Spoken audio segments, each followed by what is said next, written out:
Welcome back guys.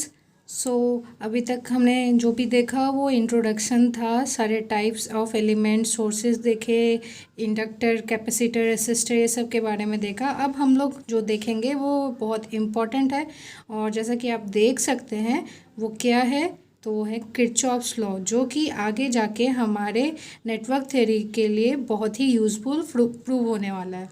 तो Kirchhoff's law कितने होते हैं? दो किरचॉफ्स लॉ होते हैं। एक होता है किरचॉफ्स करंट लॉ और एक होता है वोल्टेज लॉ। तो हम इस वीडियो में देखेंगे किरचॉफ्स करंट लॉ।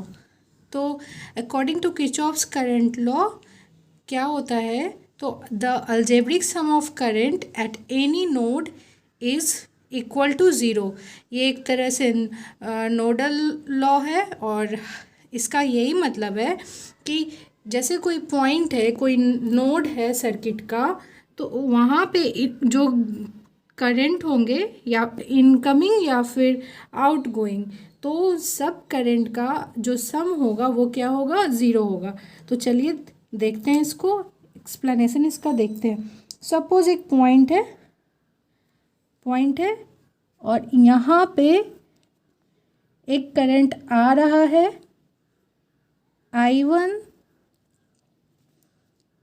I2, यहाँ से करंट जा रहा है I3 एंड एक और करंट आ रहा है I4। तो जब हम लोग इसको लिखेंगे तो किस तरह से लिखेंगे?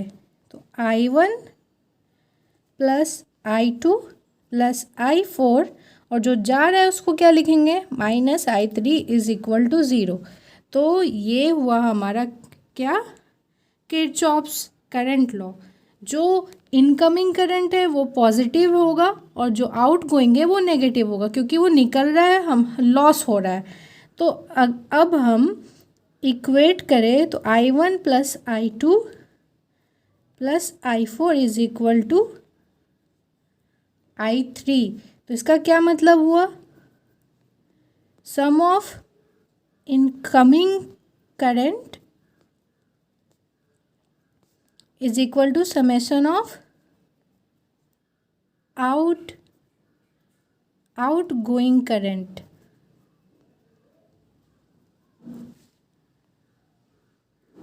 तो ये था हमारा किरचॉफ्स लॉ। इसको चलिए अज्यूम करते हैं कि मेरा एक नोड है जिसपे I1 और I2 इनकमिंग है और I3 I4 आउटगोइंग है।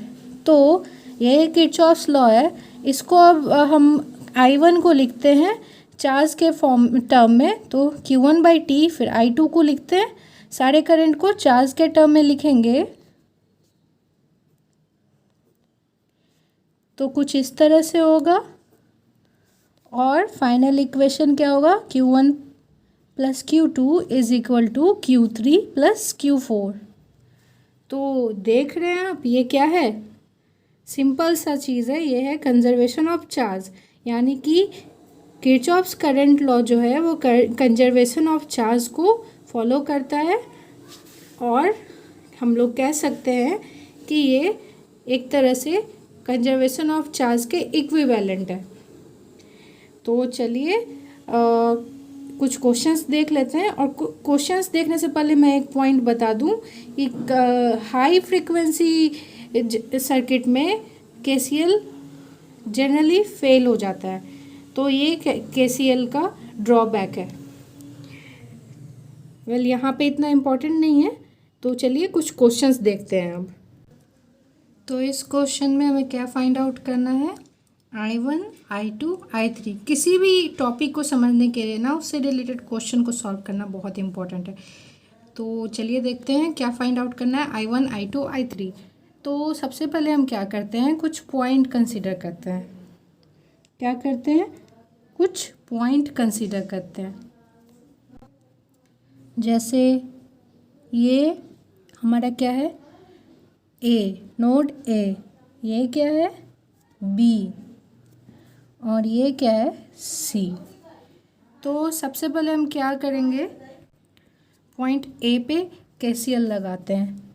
कहाँ पे? पॉइंट A पे KCL एट A। तो देखिए यहाँ पे क्या हो रहा है, 9 ampere current, 9 milliampere current आ रहा है। क्या हो रहा है,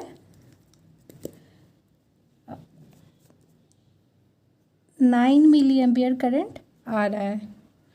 क्वेश्चन को आप ब्लैक से रखिए या किसी भी कलर से रखिए, क्वेश्चन और सॉल्यूशन को दोनों अलग अलग कलर से लिखेंगे तो आपके लिए इजी होगा। फिर यहाँ से I2 करंट आउट गोइंग है, जा रहा है, और ये जो 8 मिली एम्पियर है वो निकल रहा है। तो हम लोग यहाँ पे भी देख सकते हैं कि ये भी क्या है, आउट गोइंग करंट है। तो हमारा इक्वेशन क्या होगा, 9 is equal to 8 plus I2 incoming is equal to outgoing. तो I2 क्या होगा, 1 मिली एम्पियर। अब देखते हैं KCL eight B।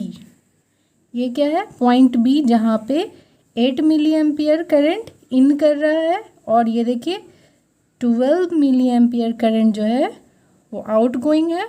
And again यहाँ पे I1 जो है वो आउट गोइंग है। तो इसका इक्वेशन कैसा होगा, 8 is equal to 12 plus I1। तो I1 क्या होगा, -4 मिली एम्पियर। अब हमें I2 मिल गया, I1 मिल गया। अब क्या देखना है, हमें क्या चाहिए, I3 चाहिए।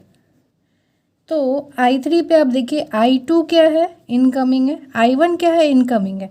I3 यहाँ से आपको जाता हुआ नज़र आ रहा है, तो इस डायरेक्शन में है, तो यहाँ पे भी I3 होगा, यहाँ पे भी I3 होगा। तो C पे क्या हो रहा है, आउट गोइंग है। तो KCL एट C, तो I1 plus I2 is equal to I3। इसका मतलब है I3 is equal to -4 plus 1, that will be equal to -3 milliampere. So देखा आपने कितना ईजिली सॉल्व हो गया। चलिए कुछ और क्वेश्चंस देखते हैं, बहुत ही ईजिली सारे क्वेश्चन सॉल्व हो जाएंगे। तो नेक्स्ट क्वेश्चन देखते हैं। नेक्स्ट क्वेश्चन में क्या फाइंड आउट करना है, I और IX। तो I कहाँ पे है हमारा, सबसे पहले वो देखते हैं। I यहाँ पे है, तो हम इस पॉइंट को A कंसिडर कर लेते हैं, और IX जो है वो इधर फ्लो कर रहा है, इस पॉइंट को B कंसिडर कर लेते हैं। सबसे पहले हमें देखना है कि गिवन क्या क्या है। गिवन है हमारा यहाँ पे 6 एम्पियर, 6 एम्पियर क्या है, गिवन है, और यहाँ पे 2 एम्पियर गिवन है। तो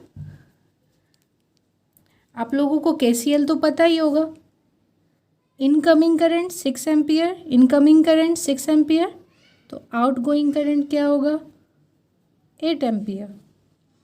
ये जो 8 एम्पियर करंट है, यहाँ पे सेम रेसिस्टेंस है, 2 ब्रांच में डिवाइड होगा, तो कैसे होगा, 4 एम्पियर, 4 एम्पियर। और यहाँ पे क्या, 4 एम्पियर, 4 एम्पियर।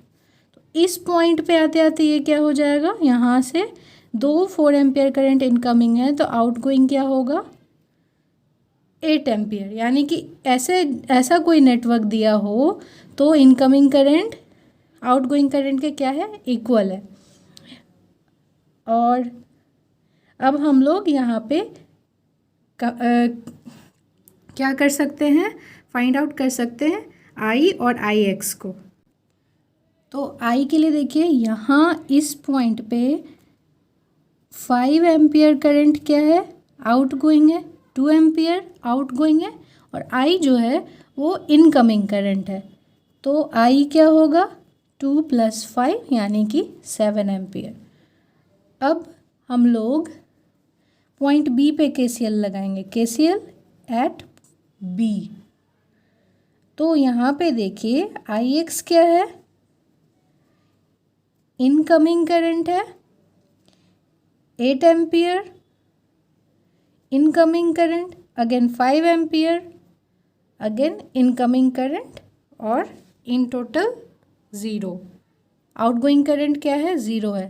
तो IX क्या होगा, -13 एम्पियर, देखिए कितना इजीली ये भी सॉल्व हो गया। तो चलिए नेक्स्ट क्वेश्चन देखते हैं। नेक्स्ट क्वेश्चन में क्या करना है, I1 और I2 फाइंड आउट करना है। ये क्वेश्चन कब का है, ये क्वेश्चन गेट में पूछा गया था 1997 में ECE में। तो चलिए देखते हैं ये क्वेश्चन कैसे सॉल्व होगा। आप लोग सोच रहे होंगे कि ये पॉइंट ए है और आप इस पॉइंट ए पे KCL लिखेंगे।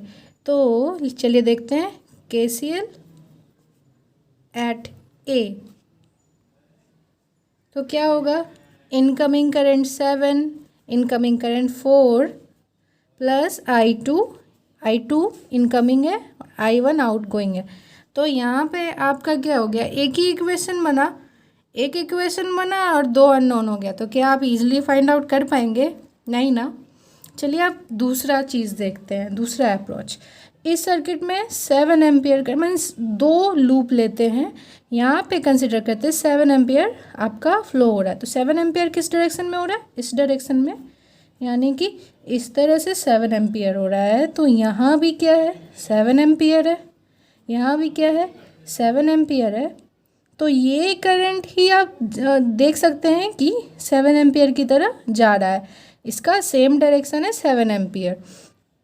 7 एम्पियर के डायरेक्शन में I1 का डायरेक्शन है। तो I1 क्या हो गया, I1 क्लियरली क्या हो गया, 7 एम्पियर। अब हमें I2 फाइंड आउट करना है। तो 7 एम्पियर हमारे पास ऑलरेडी है और ये इस इक्वेशन के थ्रू हम लोग फाइंड आउट कर सकते हैं I2। तो I1 7 हो गया, तो I2 क्या हो जाएगा, I2 हो जाएगा हमारा -4 एम्पियर। तो देखा, एक और क्वेश्चन जो कि इजीली सॉल्व हो गया। चलिए नेक्स्ट क्वेश्चन देखते हैं। तो हमारा जो next question GATE 2003 electrical branch में पूछा गया था। तो इसमें क्या है, VR गिवन है, VC गिवन है और हमें VL फाइंड आउट करना है। दिखने में आपको मतलब ऑप्शन देख के हो सकता है आपको डेंजरस लग रहा होगा, पर आप देखेंगे कि कैसे हम लोग इसको चुटकियों में सॉल्व कर लेते हैं। तो चलिए देखते हैं सॉल्यूशन। तो ये है हमारा नोड A, क्या है, नोड A। तो हम लोग यहाँ पे KCL लगाते हैं, KCL एट नोड A। तो आप देख पा रहे हैं कि यहाँ नोड A पे 1 एम्पियर इनकमिंग करंट है, देन 2 एम्पियर इनकमिंग करंट है और पॉजिटिव है। पॉजिटिव पॉइंट जहाँ पे है तो करंट उसी डायरेक्शन में जाएगा, यानी कि करंट जो होता है वो पॉजिटिव में इंटर करता है। इसलिए IC जो है हमारा, यानी कि कैपेसिटिव करंट जो है वो आउट गोइंग होगा A से, और सिमिलरली जो हमारा इंडक्टिव करंट होगा वो भी आउट गोइंग होगा पॉइंट A से, पॉजिटिव टर्मिनल से इंटर करेगा। तो इस तरह से incoming is equal to outgoing. तो IL क्या हो गया, IL फाइंड आउट करना बहुत इंपॉर्टेंट है VL फाइंड आउट करने के लिए। IL is equal to 3 - IC। Capacitive current क्या होता है, कैपेसिटिव करंट आपने पुराने लेक्चर्स में पढ़े होंगे, CdV/dt, CdV/dt। और हमारा जो यहाँ पे V क्या है, ये हमारा कैपेसिटिव वोल्टेज है। तो कैपेसिटिव वोल्टेज क्या दिया हुआ है, 4 sin 2t। तो चलिए यहाँ पे इसको फिर करते हैं, 3 माइनस कैपेसिटर का वैल्यू क्या है, 1 फराड। सो D 4 sin 2t dt। तो IL क्या होगा, 3 माइनस डिफ्रेंशिएट कर देंगे तो 8 cos 2t। अब हमें क्या फाइंड आउट करना है, VL। तो VL क्या होता है, L DIL/dt। तो L क्या है, 2 हेनरी गिवन है। तो IL का वैल्यू जो हमने अभी फाइंड आउट किया उसको यहाँ पे पुट करेंगे और इस तरह से फाइंड आउट कर लेंगे। तो डिफ्रेंशिएट करके हमारा जो रिज़ल्ट आएगा वो क्या होगा, 32 sin 2t। तो क्या है आंसर, 32 sin 2t। तो आई होप आप लोगों को ये अच्छे से समझ में आया होगा, और कोई डाउट हो तो आप पूछ सकते हैं कमेंट सेक्शन में। सो आपने देखा कितना इजीली KCL से क्वेश्चन सॉल्व हो जाता है। तो अभी के लिए इतना ही। अगले लेक्चर में कुछ और क्वेश्चंस देखेंगे। तब तक के लिए मिलते हैं फिर। आपने अगर मेरे चैनल को सब्सक्राइब नहीं किया है तो जल्दी से सब्सक्राइब करें और फर्दर नोटिफिकेशन के लिए बेल आइकन को प्रेस करें। और अगर आपको अच्छा लगा हो, ये वीडियो समझ में आया हो, तो प्लीज़ लाइक और कमेंट ज़रूर करें और शेयर भी कर दें आपके जूनियर्स, आपके फ्रेंड्स, या फिर स्कूल के बच्चों को भी काम आएगा जो 11th 12th में है। तो फिर मिलते हैं नेक्स्ट वीडियो में। टाटा।